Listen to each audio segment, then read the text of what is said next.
قسما بالله العظيم بجد حرام اللي بيتعمل فيا ده. لما اكون فاتحه لايف ويجيلي عليه حظر هدايا اسبوع، ليه؟ مين اللي بيعمل فيا كده؟ مين اللي بيأذيني كده؟ انا بفتح البرنامج ده والله العظيم عشان اعالج بناتي.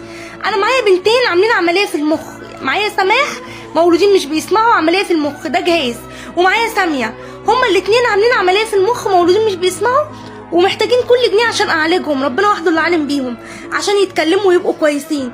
فبجد يعني يجيلي حظر هدايا كده اسبوع ما افتحش اللايف كده، حرام والله العظيم.